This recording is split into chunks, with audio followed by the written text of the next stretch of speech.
গতকালকে আমি ইসলামপুর থেকে যে কাপড়গুলো কিনে আনছিলাম সেই কাপড়গুলো আজকে ভাঁজ দিয়ে নিছি, সেগুলোকে আজকে এর উপরে সুন্দরভাবে মার্কিং করে কাটবো।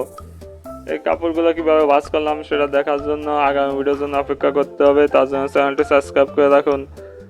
এই কাপড়ের উপরে সুন্দরভাবে মার্কিং করে সুন্দরভাবে কাটতে হবে, কারণ একটু ভুল হয়ে গেলে এই যে জামাগুলো হবে সেগুলো নষ্ট হয়ে যেতে পারে। কালো কাপড় ছিল যার কারণে মার্কিংটা ভালো দেখা যাচ্ছিল না, এজন্য এর উপরে ফর্মাই দিয়ে দিয়েছি। এটাকে আমরা ফর্মা বলি, অনেকে প্যাটনও বলে। এটাকে প্যাটনই বলে বেশি চিনে, তা আমরা ফর্মা বলেই চিনি, যার কারণে ফর্মা বলতেছি। এটা দিয়ে কেটে নিলাম সুন্দরভাবে। কেটে এই যে কাটা শেষ হয়ে গেছে, এখন সাইজ বাই সাইজ বান দিয়ে রাখতে হবে, নাহলে কারিগরটা সেলানো সব বুঝবে না। তো বানটান দিয়ে আমি চলে আসলাম একটা হোটেলে। এখানে এসে আমি একটা চিড়ে দই নিয়ে নিলাম। তো চিড়ে দই দেখতে তো খুব ভালো লাগতেছে, খেয়ে দেখি কেমন হবে, জানি না স্বাদ কেমন হবে।